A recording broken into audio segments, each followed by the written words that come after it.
Hello and welcome back to Blackwood N Gauge Layout, and without further ado, let's go and see what I've been up to over the last 2 to 3 weeks. In the last video update I said I would be starting to put the scenery in above the tunnel, and I have done that.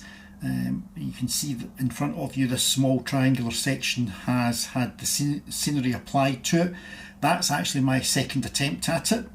My first attempt I had a lot of trees, small trees, and I had a picture in my head of what it should look like, but unfortunately when I had finished, the reality and the picture in my head did not match up. So I ended up going back to the drawing board, so taking the scenery back out, and this is the second attempt, which I'm much more pleased with. I want it to look as though it's really overgrown, and I think I've probably achieved that. In a similar vein, I've also done this side of the tunnel.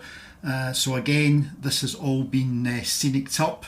Again, pretty much overgrown, although there is a bit of static grass that you can actually see. Now, in addition to the tunnel tops that have been scenicked up, I've also started work on the first of the two larger sections of scenery here. The one in the foreground, as you can see, still just the painted brown surface. I haven't started on that, but I'm doing this, if you like, sort of V-shaped area between the entrance to the fiddle yard and the main running lines that run round at the back. Now, in the last episode, the scenery was just done here in this sort of pointed area. Nothing else was done, but since then I have started work. So again, we've started to put the scenery in along the track side there. I've also put in some fencing along the top. These are in actual fact my first go at making seafoam trees. If I actually maybe just zoom in a little bit just to show you. I bought the seafoam actually in a model shop on Munich railway station many years ago, and the box of seafoam has actually sat at the back of a drawer, and I was really looking for small trees to go in here. I don't want large trees, and unfortunately I used to source a lot of my trees from the model tree shop, which officially I think is still going, but it appears to have been sold to another company, and the quality of the trees has nosedived, let's put it that way. So it's quite difficult to actually source what I would say are good N-gauge trees. So I found the seafoam, and that is actually my first go at making seafoam trees, and I'm actually quite pleased with them. They actually do look the part, or I think they look the part anyway.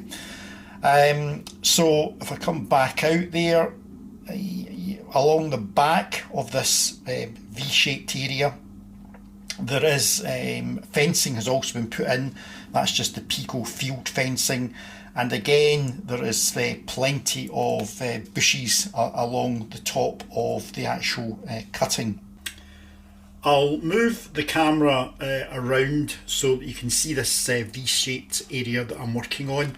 So as I said, there are the seafoam trees in the foreground there, and if I come right the way around there, you can see that the top of the cutting has all been dealt with in terms of putting in bushes, etc.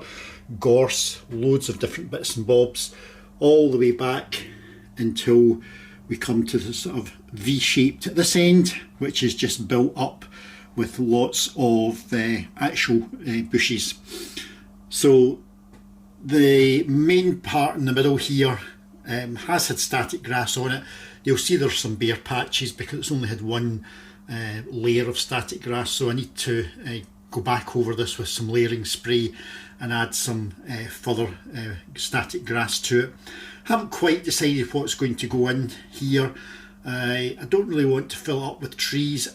It may just be left as an actual field, So I may put some Pico flexible fencing across, halfway across, just to split it maybe into two, but that's still up for debate.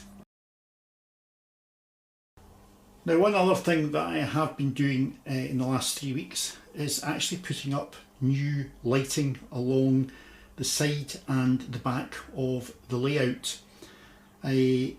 You'll see actually I have replaced the lighting that I had on these wooden posts.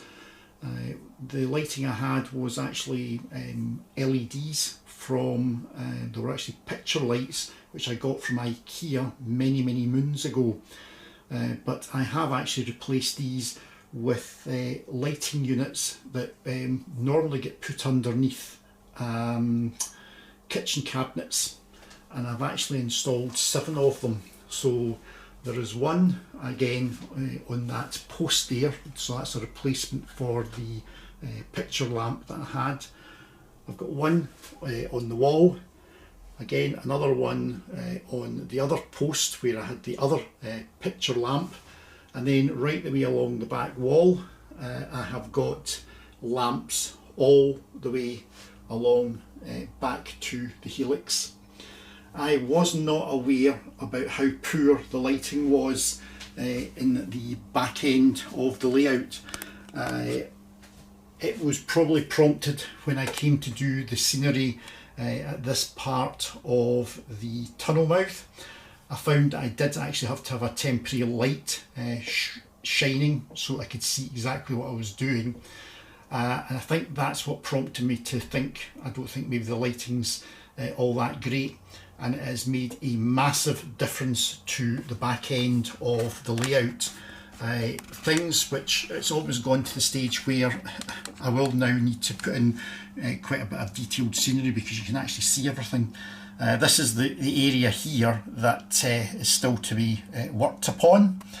It's also very short, but as I say, it comes right the way around and actually covers the entrance out from the helix. Again, I didn't realise how dark that cutting was between the retaining walls, and it's actually lit it up, and I can actually see some of the scenery that I put in almost 2 years ago now.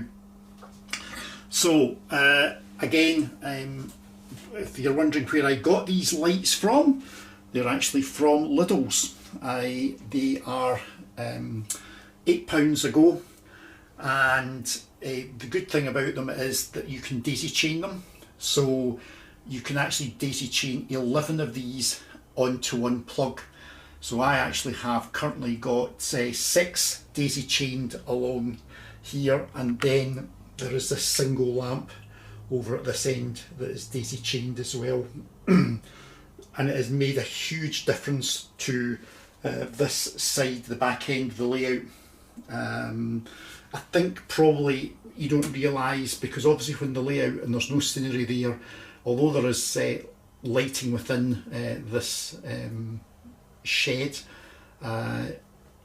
when the scenery is not there, the light will spread right across your baseboards. But as you start to build the scenery and as you start to build cuttings and things like that, it blocks the light out. So that's probably why you do need to have some lighting basically overhead so that you can see everything. So I'm actually quite pleased with that. So that's essentially the update. That's what I've been doing for the last 3 weeks. I say installing lights, that takes time, and then obviously all this scenery that I've been working on. So that's the tunnel tops, and again over there on that sort of V-shaped triangular bit, which is nearly finished, and then that will leave just the last hillside to be tackled. Thanks for watching, and we'll get some trains running, and I will catch you all very soon.